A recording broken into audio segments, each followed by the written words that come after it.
What a ride, am I right? But that's not what I'm here to talk about today. I'm here to talk about how exactly I came up with the idea for the epidemic. So step one, you gotta identify a problem. So I want to reiterate how important it is to keep your epinephrine around room temperature. I mean, especially in the blazing summers and shivering winters, it can be hard to remember where your epinephrine is, let alone what temperature it's at. When I was visiting my grandma in Asia, I was spending days out by the beach in the blazing sun, and I had to figure out a way to keep my epinephrine cool. So what I did is I used one of those evaporative cooling bags, the ones that you have to soak. But the more and more I used it, the more I figured out that there are a whole lot of problems here. So every morning I would have to soak it for 45 minutes. Then it would dry for an hour, and then it would still be too big to fit into my backpack, and the pocket was too small to fit in all of my epinephrine, and then I would have to leave it out in the open in order for it to actually circulate air and actually work, and all those problems. And I just thought, there's gotta be an easier way to do this. Problem identified. Step two, you gotta do some research.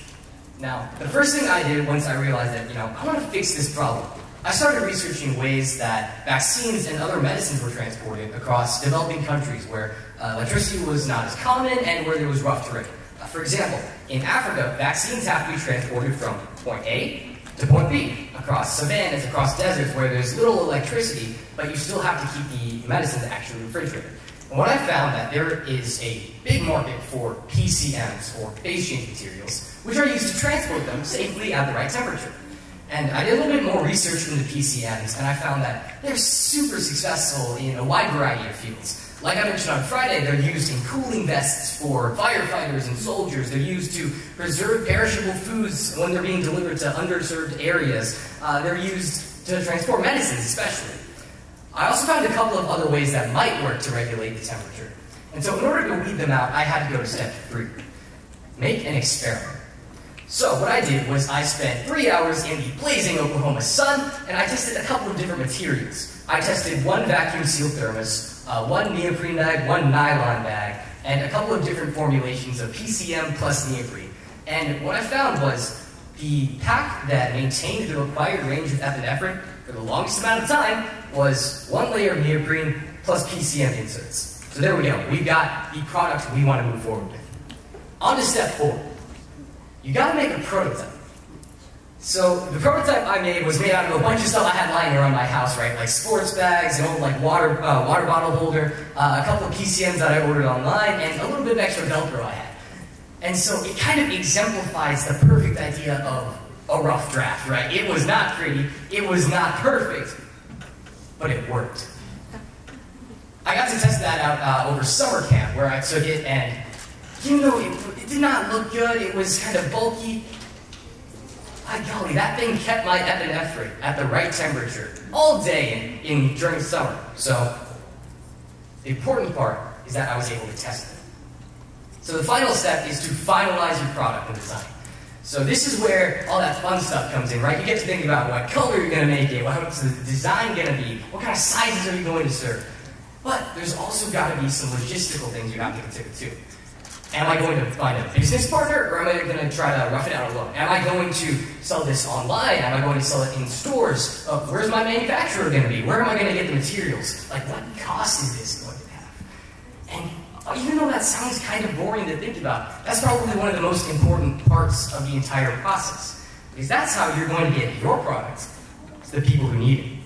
Now, just to go back over that, step 1, identify a problem. Because if you don't have a problem, you're not going to be able to fix it. Step 2, you have to do some research. If there is a similar problem that's been solved, you might be able to use that solution and reapply it to your own situation. Step 3, build an experiment, because no product should be tested without strict experimentation.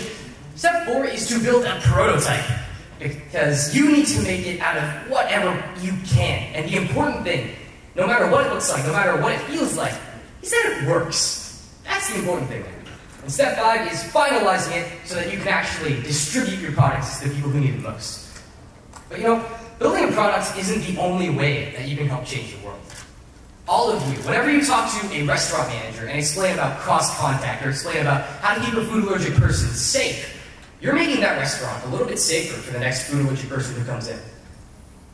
Every time you do an interview for a magazine, or if you get on TV, or if you submit an article to a newspaper, you are spreading awareness about a community that is very large and is only getting bigger every day.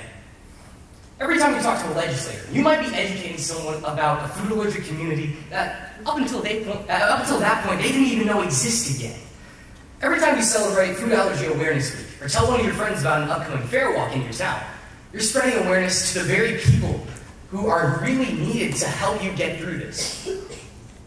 And you know, we're not doing all of this in spite of the fact that we are teens, that we are young. We're doing this because we are teens. You know, we often get a bad rap, you know? People say that we're rebellious, reckless, daydreamers, we push boundaries, right? But so what? That's a good thing. We have to own up to it. So what if we're rebellious? That just means we're willing to challenge what society is like right now and try to improve it. So what if we're reckless? That just means we're willing to keep moving forward into the future, trying to shape a better life for everyone in the community. So what if we're daydreamers? That just means our imaginations are active, that we're fresh, and we're able to look at problems like no one else has ever looked at them before. And so what if we're boundary pushers, right? That's a good thing, because we're willing to bend around the rules to try to create a better society for everyone here. We are teens, and we've been thrown one of the hardest curveballs life has to offer. But because of that, each and every one of us out here has the potential to stand up and make a difference.